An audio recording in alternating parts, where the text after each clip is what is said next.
Muy buenas tardes a todos y todas quienes nos acompañan el día de hoy. Desde el colectivo Filopóiesis es un tremendo agrado, ¿cierto? Un honor poder tener en esta ocasión la posibilidad de colaborar en la presentación de el libro Sociudad, de la autora, ¿cierto? Escritora y ya colaboradora del colectivo, Kerstin Müller-Ebner. Ella está ya con la publicación de su tercer libro, en esta ocasión por la editorial Al Aire Libro, y el día de hoy presentaremos entonces como lanzamiento oficial en esta actividad en la cual ustedes se están conectando. Desde ya les invitamos a que puedan dejar sus preguntas y comentarios en el chat del fanpage de esta transmisión para poder tomarla, ¿cierto?, al final de los comentarios de esta presentación. En primer lugar, y en honor al tiempo ya, vamos directamente presentando a quien es, ¿cierto?, quien hizo el prólogo de esta obra. Ella es Ángela Neira Muñoz, escritora, editora y directora de Ediciones Mujeres de Puño y Letra. Además es coordinadora y profesora de la primera escuela de escritura del Teatro Bio Bio, vocera del colectivo feminista de autoras chilenas y docente en la Universidad de Concepción. Ángela, bienvenida a esta actividad, gracias por tu participación y te dejamos entonces los minutos para que puedas presentar este libro de Kerstin. Hola, buenas tardes a todas, a todos. Para mí es un agrado estar aquí acompañando a Kers con la presentación, más bien, más que, claro, prólogo, pero siempre pensé esto como una presentación, esta escritura de la presentación del libro, en el libro, materialmente hablando, más allá de lo que está ocurriendo ahora. Y me gustaría leer algunos asuntos importantes que me parecen importantes de comentar ahora, eh, para, dar a conocer esta propuesta escritural, visual, crítica de Kers. En la presentación que yo construí especialmente para ella, tiene un título que dice Más allá y más acá de las palabras. Después ustedes, cuando ella pueda leer y pueda presentar su libro, van a entender un poquito más esta propuesta de presentación. Por eso que prefiero que no sea un prólogo, porque pareciera muy académico, pero más bien tiene que ver con una manera de entrarle a la lectura y a la comprensión de la obra de Kers, de esta obra específicamente. Entonces, la escritura, propongo, ha escrito a la poeta. Y pareciera que la acción de escribir ocurre desde afuera hacia adentro, pues el texto inicia con el capítulo La carcasa, luego las entrañas y para finalizar Soul. Estrategia circular a primera vista. Sin embargo, cuando leemos más acá del lenguaje como un sistema, se logra vislumbrar que los procesos escriturales de estas páginas experimentan con todo tipo de nociones cristalizadas por la racionalidad y, por supuesto, con todas las direcciones cognitivas y de sentido que el sistema de habla, lengua, nos proporciona. Por supuesto, desde un lugar cultural cristalizado, ¿verdad? Estamos frente a una poesía que se podría definir como visual. No obstante, me interesa proponer que lo realmente importante acá es lo sonoro. La obra dice y expresa a través de la configuración vibrante de las palabras. De hecho, los espacios en blanco nos entregan guiños de una serie de ruidos acumulados del exterior, la ciudad.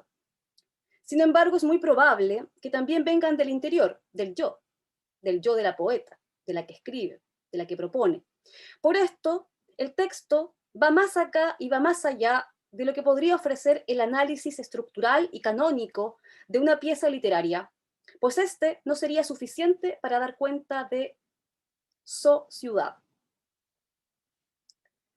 En tercer lugar, en tercera escena, el lenguaje disperso y el aparente caos de la disposición textual colaboran para ordenar los recuerdos de un modo distinto. La memoria es un espacio inconmensurable, por lo tanto, inefable. No se puede fablar. La figura es silenciosa aquí. Pienso en el sonido del silencio y en la operación discursiva que propone el rescate de la oralidad tal una psicodinámica. Las letras aquí son un recurso, sin duda. Kers maneja el discurso, maneja la letra. Por eso se modifica cuando el motivo de la escritura también cambia. La escritura elige cada sonido para expresar y sentirse expresada.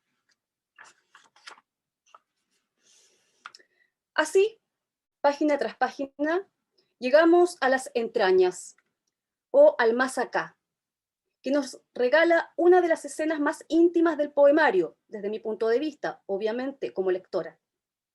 Cito: "Y le pido perdón a la hormiga que maté".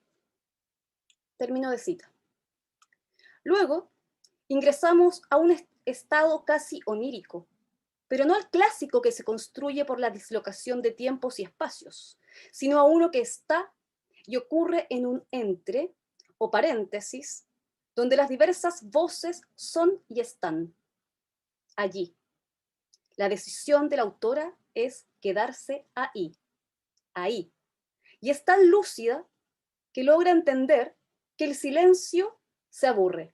Cito verso de ella. Sugiero leer la palabra aburrimiento desde el latín ab horrere, que en español significaría algo así como horror al vacío. Y claro, este espacio silencioso, vacío, la autora lo ocupa con un sinfín de adjetivos, saturándolo con el sonido de las palabras, construyendo un perfecto oxímoron, pues es tanto el miedo al vacío que decide repletarlo de lenguaje, llegando a un paroxismo inenarrable. Entonces, de vuelta al vacío.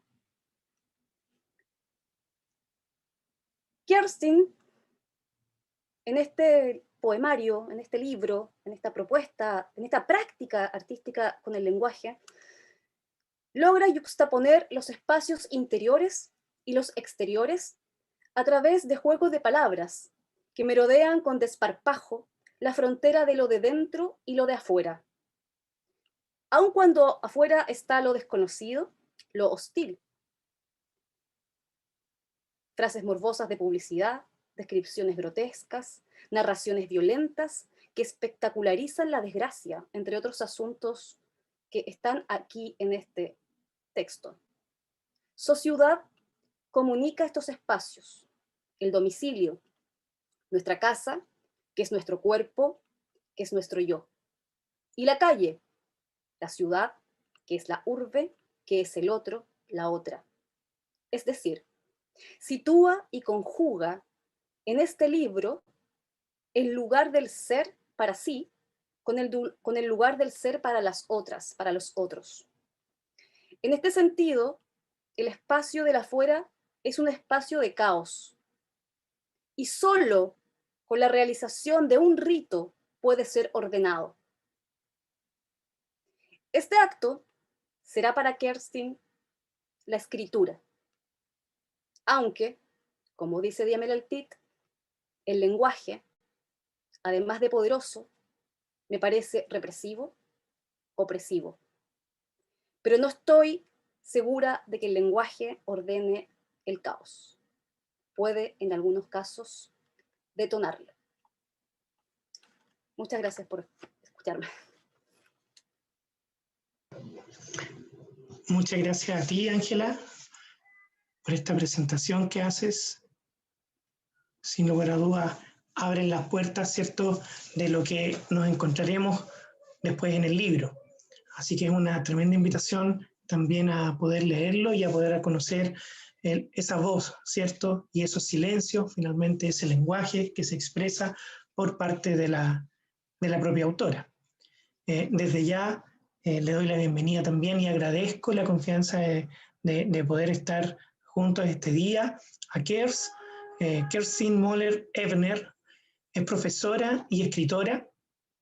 Despliega su obra con influencia de 3 naciones, Chile, Alemania y el pueblo mapuche, pues nació en Chile, tiene ascendencia y nacionalidad alemana, siendo criada bajo la mezcla de ambas culturas, pero luego también se introduce a la cultura mapuche a través de su esposo e hijas. Es licenciada en Lingüística y Literatura Hispana de la Pontificia Universidad Católica. Tiene un minor en Psicología de la misma universidad y magíster en Estudios Cognitivos de la Universidad de Chile. Desde el año 2019 se traslada a vivir a Longuén, la comuna de Concepción. Su primera publicación es el artículo Las Mirror Neurons y su relación con el lenguaje en la revista Cuadernos del Lenguaje en el año 2005. Colaboró además en el proyecto Las representaciones discursivas de los indigentes de Santiago de Chile, 2006. Ha participado en varias antologías como poeta y es autora de 2 libros y bueno, el día de hoy estamos presentando entonces su tercer libro ya. Los 2 libros anteriores fueron publicados de forma independiente. La casa del doctor Hasuin, 2018, una novela corta sobre la memoria, el olvido y el recuerdo. Mientras el segundo libro, Y lentamente mueren la escritura, 2019, es un trabajo poético gráfico sobre la construcción y deconstrucción de la escritura, el ser, la sociedad y la cultura. Sin lugar a dudas que todo ese recorrido le permite llegar hoy a presentar este libro que está editado por Al Aire Libro, ¿cierto? El libro Sociedad. Kers, bienvenida, muchas gracias. Te dejamos entonces este momento para que puedas contarnos un poco más de ti, del libro, y esperamos poder también escuchar y deleitarnos con la lectura de tu poema. Muchas gracias, Juan. Muchas gracias, Ángela, también por esa presentación que me gustó mucho, y la verdad, la lectura que tiene Ángela cuando me presentó su presentación, encontré que leía muy bien el texto, que efectivamente lograba jugar con él y ver los juegos de lenguaje que hay constantemente, y cómo efectivamente, si bien es gráfica, es una poesía gráfica, ese juego de la gráfica tiene que ver con el silencio, tiene que ver con la sonoridad de las palabras. Y eso parte, de hecho, desde el título. ¿Sí? Sociedad ya es una conjunción de palabras, ¿no es cierto? Es una creación de una palabra en base a ciudad y a sociedad, porque desde ahí ya el texto nos plantea que habría una unión indisoluble entre la sociedad y la ciudad. Desde esa mirada se parte, pero además, efectivamente, la palabra, por lo que en lingüística se llama paronimia, ¿no es cierto?, evoca otros conceptos, ya por la sonoridad que tiene. Entonces, cuando uno escucha la palabra sociedad, evoca la palabra suciedad también. Además de sociedad y de ciudad, evoca la idea de suciedad y evoca la idea de soledad, que tiene que ver también con estos espacios de silencio, ¿no es cierto? La idea de soledad. Entonces, efectivamente, se plantea una visión crítica de esta sociedad, pensando en la unión de los seres que viven y las estructuras como un todo indisoluble, una visión crítica donde se ve esta suciedad con una visión oscura y al mismo tiempo de soledad que se produce en el ser. Y de ahí que efectivamente el texto esté dividido en estas 3 partes que mencionaba Ángela, ¿no es cierto?, que son la carcasa, las entrañas y finalmente la carcasa nos muestra esta sociedad como una visión más amplia, más panorámica, desde arriba, todo aquello que conforma, esos elementos que conforman la sociedad, mientras que en las entrañas se entra efectivamente a lo más personal, a las emociones que ocurren dentro de esta sociedad, ¿eh? Y luego la tercera parte, la verdad es que fue incluida después, partió siendo solamente la carcasa y las entrañas, y luego le agregué el So, que desde mi punto de vista es como un granito de esperanza, donde se ve esta circularidad en el proceso, pero también se rescata como una opción de salir de este aspecto oscuro, de la soledad, de la suciedad, de la ciudad, de la sociedad, a través de la vuelta a lo más básico, y del rescate también de la naturaleza, ¿ya? Y creo que eso tiene que ver, justamente lo incluí después cuando ya estaba con la idea de arrancarme de la gran metrópolis de Santiago. Gran parte de este libro lo escribí, yo creo que todos los poemas fueron escritos mientras estaba viviendo todavía en Santiago, pero la última parte fue agregada cuando tenía esta idea ya de esta necesidad de salir de esta sociedad un poco, y justamente busqué, finalmente terminé trasladándome a Nonguén, a un lugar que, si bien está al ladito de la sociedad como un mal necesario en este minuto, estoy en un lugar que está en medio de la naturaleza y rodeado de cerros. Entonces creo que esa última parte tiene que ver con esta visión que se estaba forjando en mí ya de la forma de salir de esto que critico de alguna forma, porque sí es una visión crítica a través de esta vuelta a los aspectos más básicos y del rescate de la naturaleza. Quiero compartir con ustedes un poema de cada uno de los, pensé harto en cuáles compartir, y decidí compartir con ustedes el primero de cada uno de estos partes del libro, ya el poema con el que parte el libro, con el que parte la carcasa, luego el poema con el que parte las entrañas, y finalmente el poema con el que parte So, el último capítulo. Y para hacer esto, debido a todo este factor gráfico, quiero compartir con ustedes la verdad de los poemas, que los puedan visualizar también, no solamente escucharlos, que los visualicen al mismo tiempo de que se los recito. Así que voy a compartir el primer poema del libro, el primer poema de esta primera parte que se llama Carcasa, que se titula el poema La muerte de la humanidad.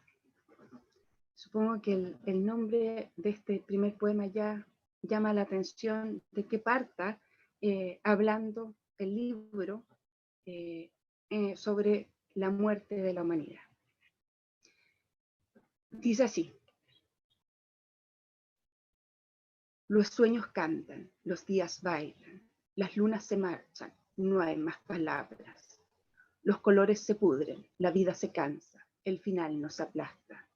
Gritos, ¡avalancha! Oh. Llega la calma. Renacen las palabras. El ocaso es escarcha. El recuerdo, solo muerte. El pasado, pasado. Todos olvidan que han visto morir a la humanidad.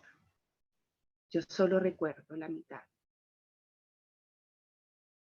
Este libro parte, por lo tanto, con esta idea de que la humanidad ha muerto en esta presentación de la sociedad, y que en el fondo todos lo sabemos, pero lo olvidamos.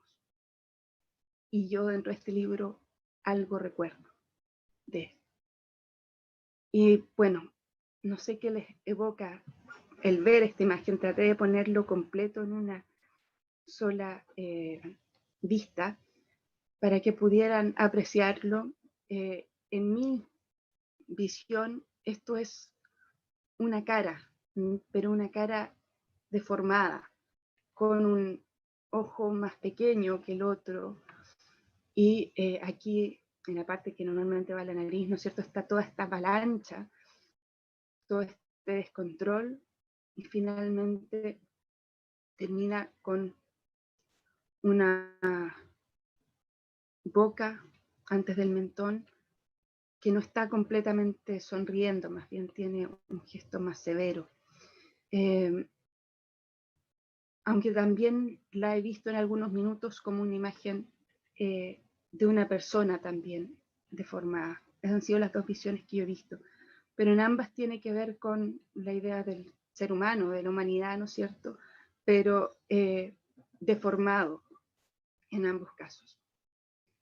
Voy a dejar de compartir esta para pasar a compartir el segundo poema que quería ver con ustedes, que ya es de esta segunda etapa del libro, de las entrañas, y que tiene que ver con algo más íntimo, que ocurre dentro de esta sociedad. Este poema se llama Y le pido perdón a la hormiga que maté. Ahí me parece que ya lo pueden ver. Este no logré ponerlo todo en una plana, así que voy a ir avanzando en él. Y le pido perdón a la hormiga que maté. Ese es el título, ¿no? Dice así. Y le pido perdón a la hormiga que maté, mientras pienso en el espantapájaros, el que abandoné en la casa del campo, donde mi padre vivió y mi abuelo falleció. Y los estudiantes pasan, 2 millones, 3 millones, 4 millones, 6 millones, 10 millones, 1.483.261 millones. Siguen pasando los estudiantes. Y el rector piensa, ¿y le pido perdón a la hormiga que maté? Imposible, es imposible definir el amor. Mejor escuchar una canción. ¿Y le pido perdón a la hormiga que maté? Porque el amor no es entender y por medio del entendimiento aceptar. El amor es, it's me who I see, looking through the sea, asking for belief and smiling the king. El amor está por sobre la razón. Y le pido perdón a la hormiga que maté en el pasado del verbo amar. Yo amé, tú amaste, él amó. Yo te amé, tú me amaste, él me amó. Nos amamos, se amaron y hoy solo aman. Preguntar al doctor por las pastillas. ¿Hasta cuándo las tomo? Y el rector piensa. Y la hormiga se levanta y le pido perdón, aunque ya no está muerta. ¿Y a quién le importa la hormiga? ¿Qué importan los estudiantes? ¿Y el amor? Between my eyes and the world is the sky. Sí, ya no la amo.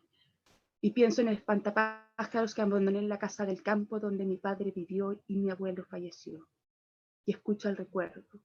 Y le pido perdón a la hormiga que maté. Y extraño sus besos, aunque ya no está muerta. Y poco le importa mi perdón.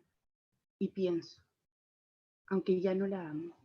Y siguen pasando los estudiantes. Leben, lieben und leben. 4.863.251 millones. Y abrazo al viento. Lieben, siento, lieben und leben. Y pienso, to love is. Y el rector piensa, amar es. Y pienso, lieben is. Y piensa, amar es. Ese es el segundo poema que quería compartir, con el que parte este segundo, es su segunda parte del libro, que creo que se logra apreciar que expresa algo mucho más íntimo que el texto anterior. Y el último poema que quería compartir con ustedes es, bueno, el primero de la última parte del libro de So, que se titula Realidad. Voy a compartirlo también con ustedes para que lo vean. La gráfica de estos tres es distinta de los tres poemas que elegí y expresan. El otro era como bastante disperso, veíamos que se unía, se separaba. Aquí vemos una estructura más fija, ¿no? El texto se titula Realidad y dice así. Niña adulta, adulta niña, mujer, persona. ¿Cuánto entiende? ¿Cuánto piensa? ¿Cuánto dice? ¿Cuánto expresa? ¿Quién comprende? ¿Quién ve? ¿Quién sabe? ¿Quién escucha? El murmullo del silencio, el estruendo de la nada, el imposible hecho realidad. Nadie espera, nadie busca, nadie observa. Se desprende el olvido, revive el infinito, juega al mundo. Recuerdos imborrables.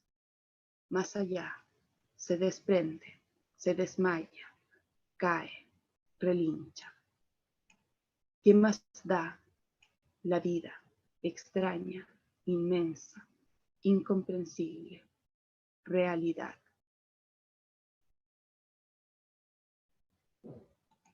Y ese, bueno, era el poema con que quería cerrar esta lectura, mi invitación a la lectura del libro. En este poema se veía esta circularidad que hablaba un poco, que mostraba la última parte del texto, ¿no es cierto? Pero se ve también una pregunta por rescatar los elementos más básicos en las palabras que aparecen ahí en el lenguaje. Gracias por escucharme y los invito a leerlo.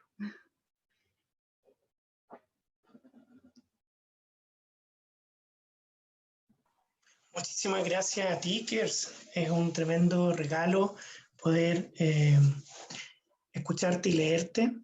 De hecho, mientras lo hacías, no pude dejar de pensar en varias figuras o en varias ideas que están detrás, ¿cierto?, de otros autores, muchas veces, como por ejemplo el libro El silencio y la palabra, del filósofo chileno Max Colodro, cuando habla del pretexto, contexto y del texto en sí mismo. Sociedad, a mi juicio, refleja muy bien justamente esas tres ideas que van reconfigurando de una u otra forma aquello que se juega o que se lenguajea, como dice Maturana, ¿cierto?, en relación a la acción también. Hay una figura súper estética que me imagino Nelson después va a poder a lo mejor también profundizar en aquello, pero en principio también me hace mucho sentido la idea de cómo la sonoridad de tu escritura y llevándolo al plano más de la poesía, ¿cierto? Me recuerda el concepto de oralitura que tiene el poeta mapuche David Aniñir, por ejemplo, que justamente desde esa potencia, desde esa fuerza del mapurbe, que es el que se siente en la ciudad, pero siempre mapuche y perdiendo mucho de su territorio y de lo que han vivido, ¿cierto?, sus ancestros, prepara esta idea de oralitura para reforzar la importancia que tiene la oralidad en aquello que occidentalmente estamos acostumbrados solo a leer. Así que yo te quiero agradecer ahí, Kers. Sin duda, esas evocaciones se agradecen muchísimo. Le quiero proponer nuevamente y recordar a nuestra audiencia que está conectada ahí en el Facebook Live que pueden hacer preguntas o comentarios para poder presentárselas a Kers al cierre de este tercer momento que viene a continuación y por el cual paso a presentar, agradecer y saludar también a Nelson Rodríguez Arratia. Él es profesor de filosofía, también doctor en filosofía, con mención en estética y teoría del arte por la Universidad de Chile, y actualmente, aparte de ser también integrante, cofundador del colectivo Filopoiesis, es académico en la Universidad de Academia de Humanismo Cristiano y en la Escuela de Filosofía de la Universidad Católica Silva Enríquez. Nelson, muchas gracias por aceptar esta invitación a comentar este texto, este libro, Sociudad. Nelson, tienes entonces la palabra.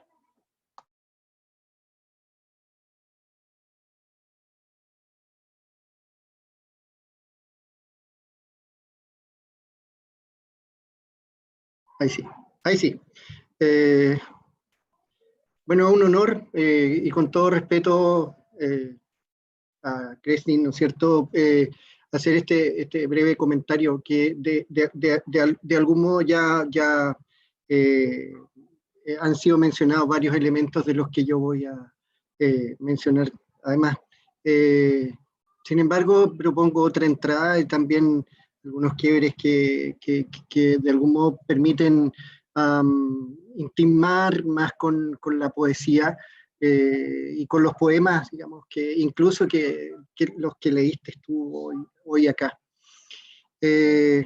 Bueno, para leer Sociudad, el año 2016, si no me equivoco, en el Día Internacional del Libro en Chile, en la Universidad Católica, dos grandes escritores, el sudafricano Coetzee y el neoyorquino Paul Auster, inauguraban el tradicional seminario La Ciudad y las Palabras, en el doctorado de arquitectura de esa casa de estudios.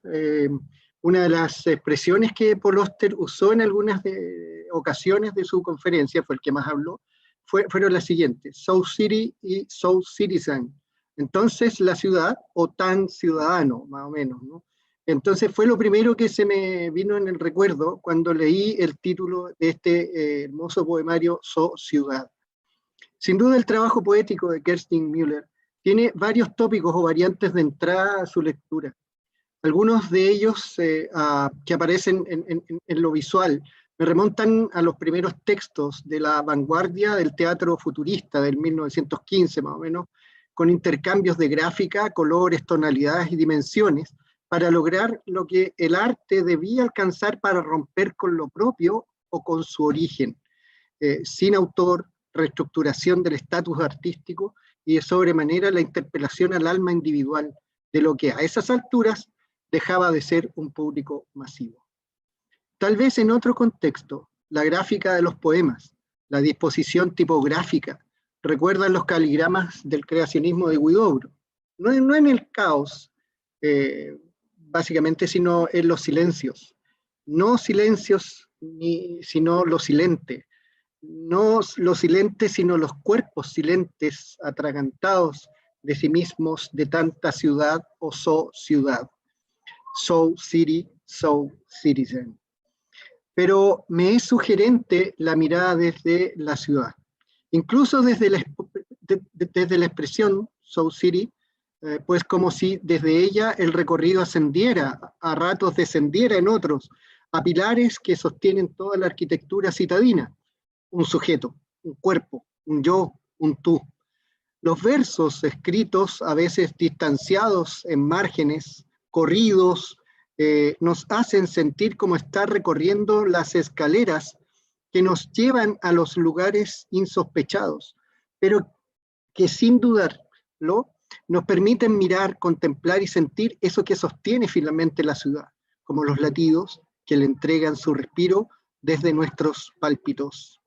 Tal vez es el viaje que nos propone el texto en sus tres partes, desde la carcasa a las entrañas para llegar a So. Es el viaje ida y vuelta, ascendente y descendente entre la intimidad y aquello que se siente desde las calles, o como dijera Mistral, eso de la humanidad que le falta a lo humano. Tal vez los pasos de la poeta Kers en Sociudad advierten el camino realizado por el Flaner de Walter Benjamin, en el que recorre, Flaner, el que recorre, el que camina, el que patiperrea la ciudad, el que la siente, de algún modo la lleva en el pecho hasta cansarse y sin desvanecerse, mirar y mirarse desde la sensatez del spleen o la desidia parisiense. El poema Choque Casa Nos advierte en el nombrar todo aquello que rodea a la casa, todo aquello que de rodearla entra en ella y entra en uno mismo hasta descansar en los latidos de la muerte. Sintomático anuncio, luego del poema Mundo Objetivo y antes la muerte de la humanidad. La descripción en el relato, el recargo de hechos, objetos e imágenes, autos, bocinas, despertar, dormir, choques, no son otra cosa que el mismo sentido de verdad que nos relata el mundo objetivo. Una imagen no tiene mil o no se explica en 1000 palabras. Esa verdad que nos llega como si solo la ciencia fuera la encargada de decirla, porque es la única que describe, y hablar en esa verdad no es más que asistir a nuestra muerte de la humanidad, de la que sabemos, de la que tenemos recuerdo, y no. La parte de las entrañas nos hace sentir que hay que buscar otra forma de hacer verdad.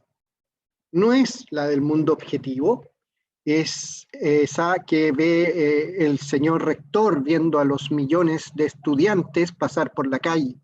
Aquí podríamos decir que una imagen vale por 1000 palabras, cuando el rector ve a esos estudiantes pasar por la calle. Sin embargo, la humanidad de lo humano sigue persistiendo en preguntar por el amor.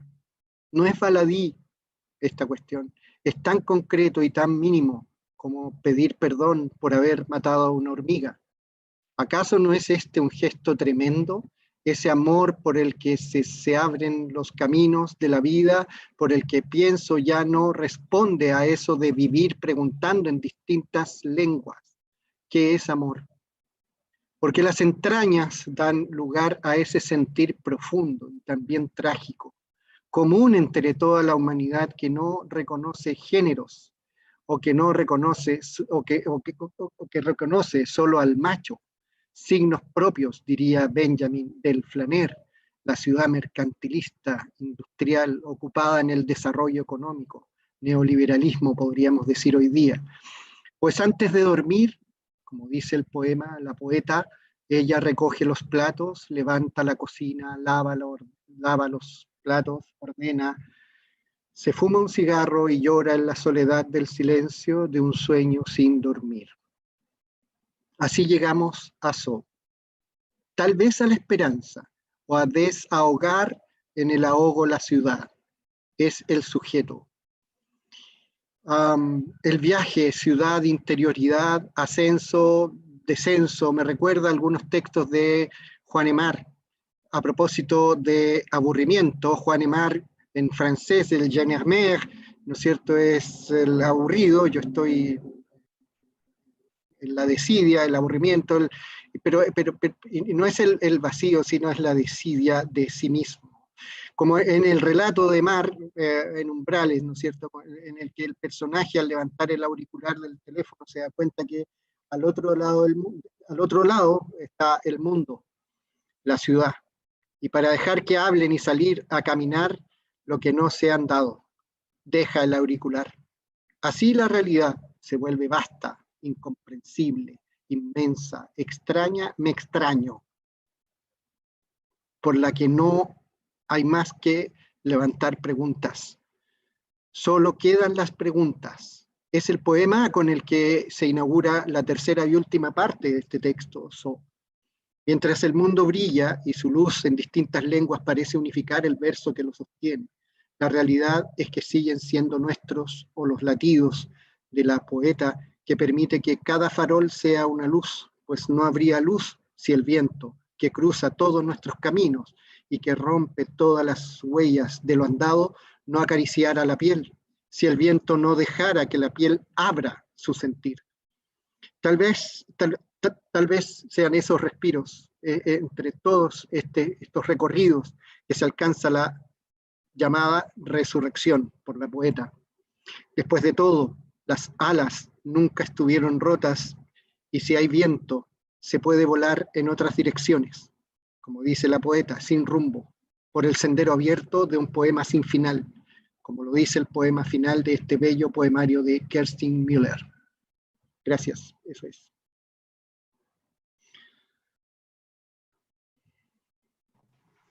Muchas gracias a ti, Nelson, también por ese cierto comentario tan preciso, tan agudo, que además permite vincular, articular la escritura de Kers, ¿cierto? Con otras escrituras previas, ¿cierto? Con otros modos, con otras formas, con otras figuras, como decía. Finalmente, yo creo que estas evocaciones, Kers, y todo lo que ha provocado escucharte y leerte el día de hoy y antes para preparar este encuentro, también son fiel reflejo del cómo se va sintiendo, ¿cierto? Cómo se va de una u otra forma palpando aquello que tú has expresado en este tercer libro que has titulado Sociedad. Entonces, antes de pasar a alguna pregunta que pudiera aparecer en el fanpage, de hecho hay unas felicitaciones por ahí que te hace José Baroja, un abrazo desde Guadalajara, desde ahí te están viendo. Preguntarte a ti, Kers, luego de esta presentación de Ángela, de los comentarios de Nelson, de tu lectura, quizás preguntarte por lo que podría haber sido primero, pero a lo mejor es bueno hacerlo ahora. ¿Qué te motivó a esta escritura? ¿Qué te motivó a la escritura de Sociedad? ¿Cómo llegaste aquí? Creo que en el prólogo que decía Ángela, en un momento que la escritura escribió a la poeta, fue un poco así. La verdad es que no fue que partiera con el proyecto de escribir Sociedad y armara el poemario, sino que fue un poco al revés. En el constante deambular, y en eso lo que decía Nelson también me hace mucho sentido. Soy una persona a la que le gusta mucho caminar, entonces caminaba mucho por la ciudad. Y me gusta caminar porque también me gusta observar, por lo tanto observaba mucho lo que ocurría. Y desde ahí es que siempre estaba escribiendo, o sea, es algo que he hecho casi toda mi vida, casi desde que tengo uso de razón, que escribo, como una forma de también aclarar mis propios pensamientos muchas veces. En el escribir logro comprender, logro saber lo que estoy sintiendo, lo que estoy pensando. Por lo tanto, tenía muchas cosas que fueron escribiéndose y luego se fue de alguna forma solo armando este poemario, sí con una visión crítica, que yo sí tengo una visión sumamente crítica a la ciudad. Como les decía, yo tomé la decisión de irme de ahí porque me colapsaba el exceso de ruido, de luz, entonces tenía esa experiencia de la ciudad como, como algo más bien que producía soledad. Si bien había mucha gente, estaban todos muy enclaustrados, muy encerrados en lo que les ocurría, que si bien la ciudad no la armaban solo los edificios, sino que estaba efectivamente armada por toda esta gente que está ahí constantemente. Yo trabajé, muchos años en Los Ángeles y vivía bien lejos, entonces cruzaba prácticamente todo Santiago, cruzaba toda la Alameda y iba viendo lo que ocurría, y fui viendo la evolución en la ciudad, en el tiempo también. Y por lo tanto se fue armando, yo diría, el texto prácticamente solo, y fue como que se fueron uniendo ideas, se fueron uniendo visiones que fui teniendo, fragmentos que fui construyendo, hasta que surgió este libro y que finalmente estuvo finalizado. Como les dije, primero tenía las dos primeras partes, ya, pero cuando le agregué, pero sentía que le faltaba algo, y finalmente ese algo se armó también, llegó, que fue el so, que era el cierre, el que le daba la plenitud al texto como un todo, porque la verdad es que la idea no era solamente poemas sueltos, sino que el poemario en sí expresaba una idea también en su totalidad. Y eso se fue forjando, como les decía, bastante solo, con estas ideas que me iban saliendo. Tiene un poco que ver con la forma que escribo, con esto cómo funciona mi cabeza, que siempre hay como hartas cosas dando vueltas, pensando. Y así mismo se armó este texto. Sí, quería publicarlo y quería compartirlo porque quería que se expresara y que se conociera esta visión de la ciudad que crítica en el fondo, de que creo que hay muchas cosas que se tienen que asumir. En el fondo, muchos sabemos, pero de ahí esta idea de la muerte de la humanidad que no que la sabemos, pero como que lo olvidamos, ¿no? Olvidamos todo eso, como que lo hacemos a un lado para poder seguir funcionando. Y finalmente es como volver a decirle a la gente que ponga atención en estas cosas y plantear un poco esta idea de tratar de buscar una forma de salir de esta estructura neoliberal. Sí, de todas maneras, gracias, Kers. Nos va quedando ahí como más redondito entender un poquito esto que te hablaba del pretexto también, que es lo que venía antes de. Y en esta figura que mencionas, ¿cierto? También durante los poemas, es un llamado a atención dentro del contexto en el cual nos encontramos también como país, como naciones, viviendo también un proceso social muy agudo, muy potente. Entonces, como desde la poesía también se puede generar ahí una llamada de atención. O esta idea de abolición del hombre, por ejemplo, en Lewis, en los años 40. Yo creo que también es interesante revisarlo. Ya estamos llegando, ¿cierto?, al cierre de esta actividad. En este minuto no nos han dejado una pregunta específica, ¿cierto?, más allá de felicitaciones y comentarios, pero sí me gustaría que pudiera, a lo mejor Ángela, ¿cierto?, si tienes algún comentario o reacción, luego de volver a leer y escuchar a Kers en este día. A ver qué nos puedes comentar en estas palabras más de cierre.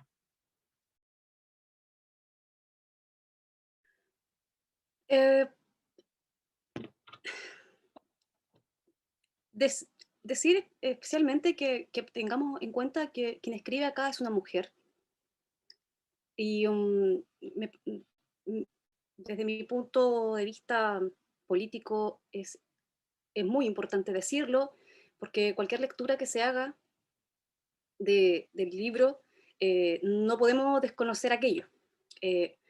Independiente del tema o de la problemática o los cruces problemáticos, sociales, económicos, políticos, estéticos que estén allí en esa textualidad propuesta por la autora, es una autora. Y la autora, la poeta, la autora,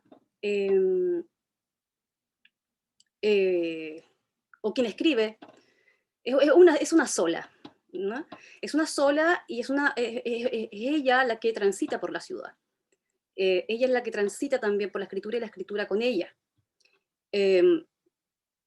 Yo no hago la separación ahí de lo que ocurre con el cuerpo de la que escribe en la ciudad o en el interior.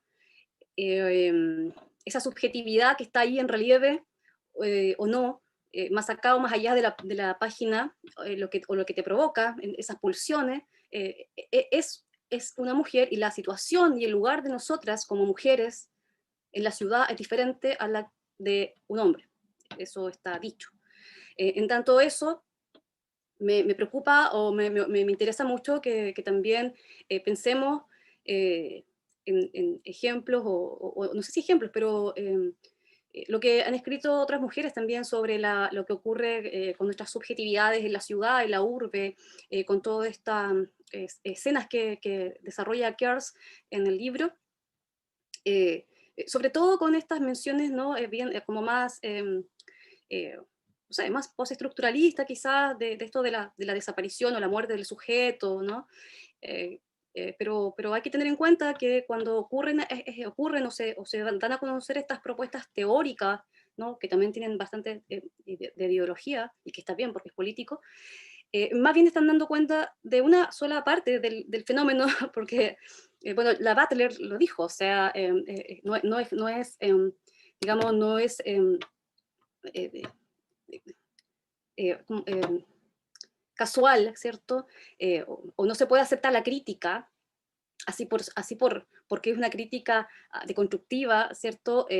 Cuando se empieza a hablar de la muerte del sujeto, justo en los tiempos que se está hablando de las mujeres como sujetos. Entonces, hay algunas trampas ahí en la teoría, en los estudios postestructuralistas, que desconocen muchas propuestas de las mujeres feministas, sobre todo de la diferencia, que han hecho estas lecturas y que quien está desapareciendo, ¿no?, en el sistema, o quien está en crisis finalmente, o quien está deslegitimado finalmente, es el patriarcado. El patriarcado y sus colusiones políticas, económicas, reflejados en la ciudad, en la economía, ¿verdad? Entonces,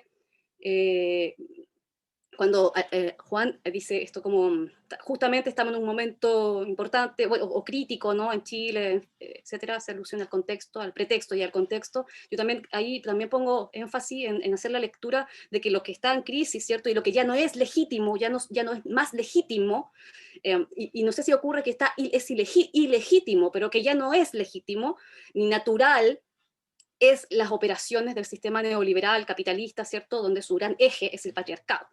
Entonces, eso quería comentar a propósito de lo que dijo Nelson, lo que propuso Nelson, lo que propone de Juan y lo que dice Geertz, que no nos olvidemos de eso, que aquí están desapareciendo, sí, algunas prácticas y algunos dispositivos de poder, ¿cierto?, que están obsoletos y ya no son legítimos, ya sabemos, la sociedad sabe que no es legítimo, que no son legítimos.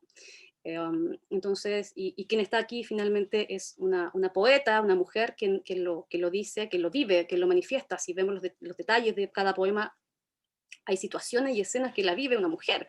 No es un ente, digamos, a quien le ocurren, o quien describe, o quien padece, no padece. Aquí no hay nadie que padezca algo, sino que es alguien activa, lúcida, que ve, que observa, que dice, que expresa y poetiza, ¿cierto? Y juega ahí con la estética, su reflexión crítica sobre el lugar donde está y donde es. Eso quería comentar para finalizar. Muchas gracias, Ángela. Tremendo aporte, sin duda. Justamente en las ciudades donde lamentablemente a lo largo de la historia, desde esta perspectiva, ¿cierto? Y esta consecuencia del patriarcado que ha permanecido desde la invisibilidad de la mujer en la polis griega, por ejemplo, hasta la ciudad moderna, donde de ciudades y mujeres se hablaba más desde la lógica de la violencia, desde la lógica del tener como que esconderse en ese tránsito por lo urbano.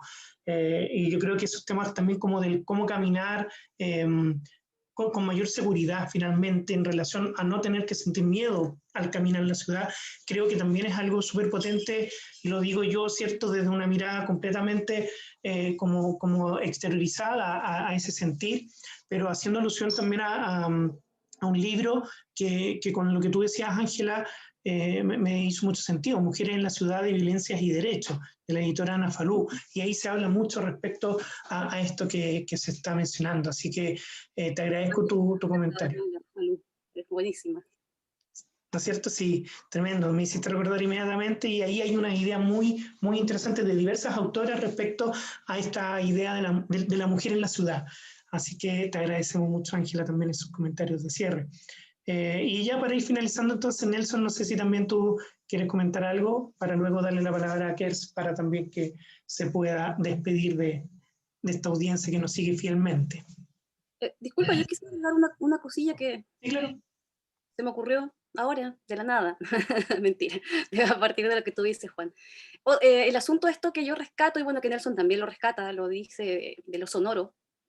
Ahí no entendimos perfectamente con Geertz también lo que ella quería proponer, sin conversar con ella.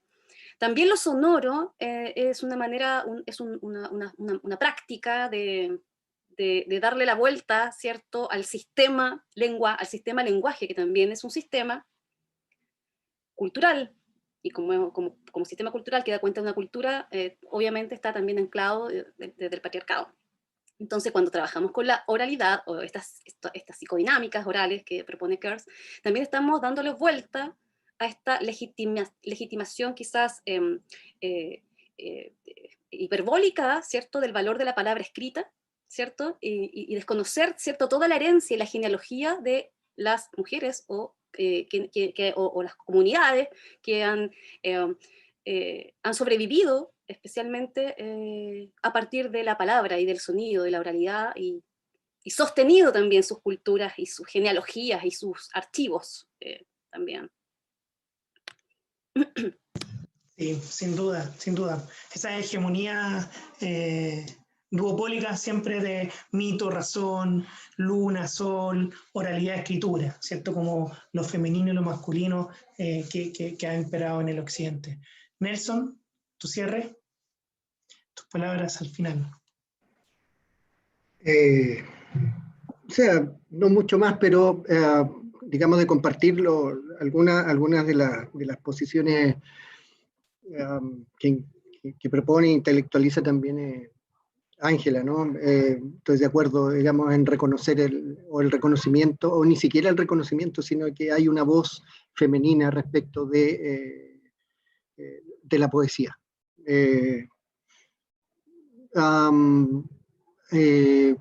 Me da mucho más sentido también cuando advierto que hay un recorrido ciudad versus interioridad, exterioridad, ascenso, descenso, respecto de, no sé si se puede, pero al menos está usado en el extracto que leí del texto de cierto proyecto espiritual, digamos, respecto de la poesía misma, de la palabra. Y en ese mismo tenor de ser un texto proyecto, quiero, a propósito también de poesía femenina, en el poema, no recuerdo el título, pero cuando yo vi la gráfica, el texto,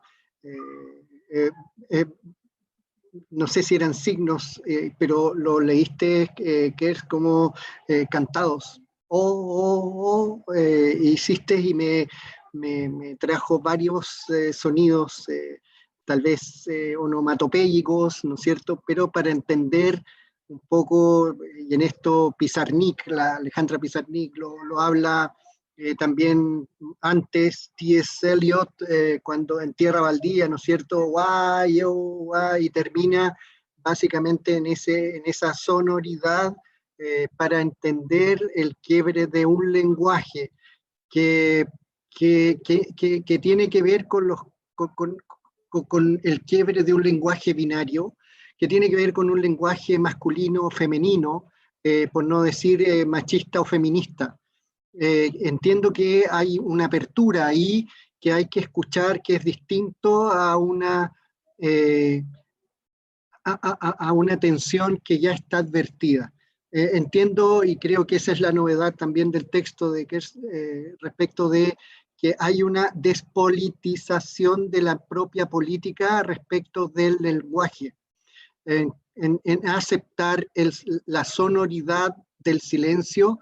Por eso hablaba no de desapariciones del sujeto, sino al contrario, son apariciones de sujetos. La desaparición es un modelo de entender a los sujetos.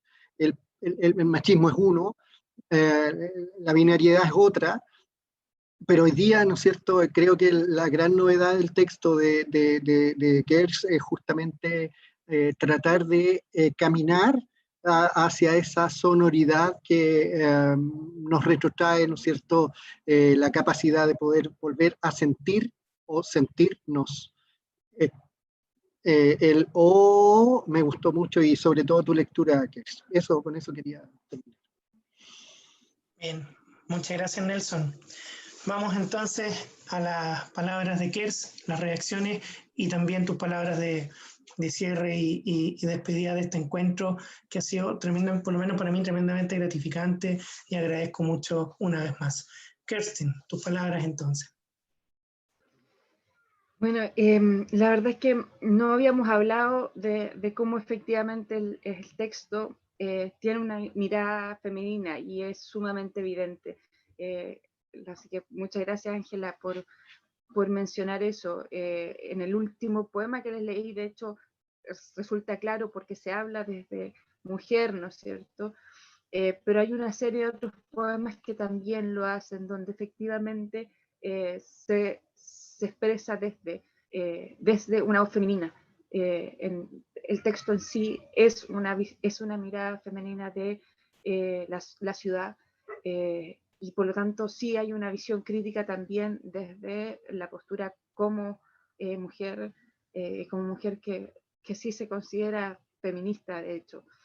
Y de hecho el juego con el lenguaje también concuerdo mucho con que tiene que ver con una ruptura también con la estructura clásica del patriarcado.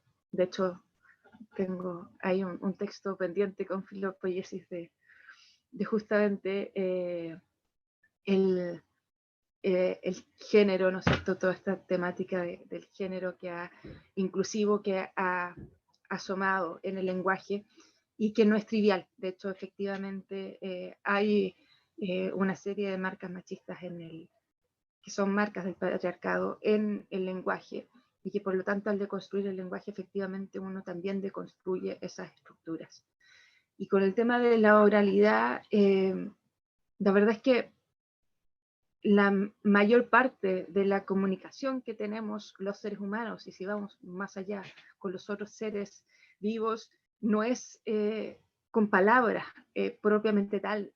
Hay una serie de elementos paraverbales y no verbales que son una mayor fuente de comunicación que la que es solamente las palabras con letras, ¿no es cierto?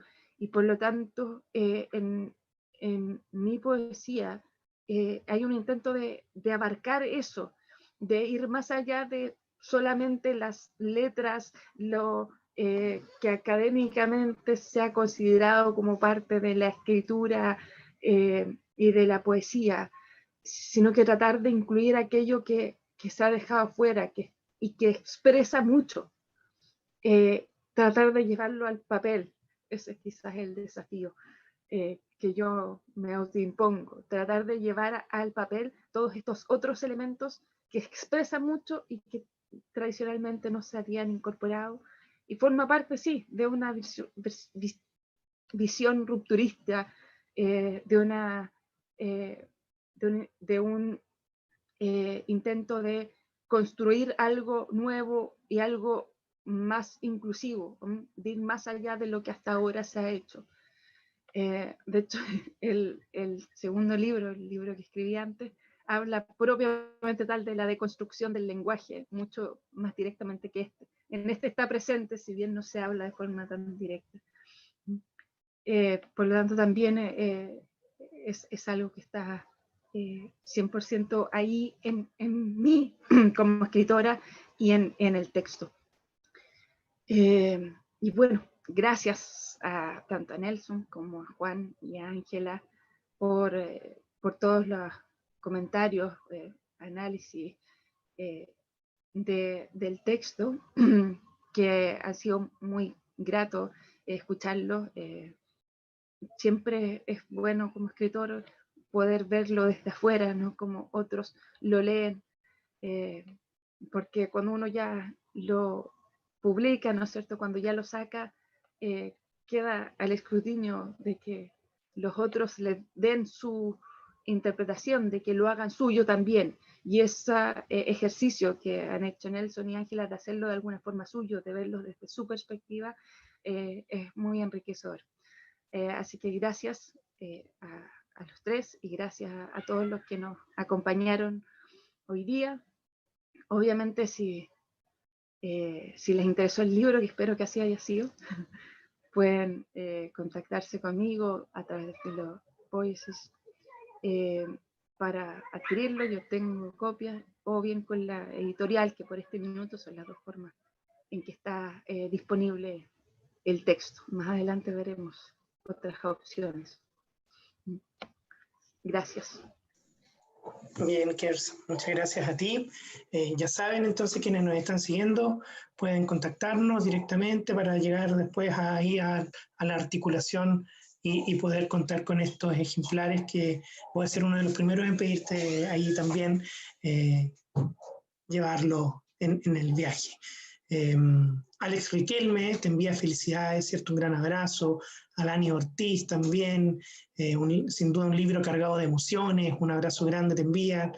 Alfredo Torres menciona cómo le tocó vivir el mismo proceso que tú aludías anteriormente, te felicita, encontró muy interesante el texto y de una otra forma, desde esa interpretación que tú dices que tiene desde el lector, la lectora, sitúa que es una poesía experimental que le parece perfecta para dar a conocer esa subjetividad femenina de la cual se hablaba. Hasta ahí, ¿cierto?, los comentarios en este momento.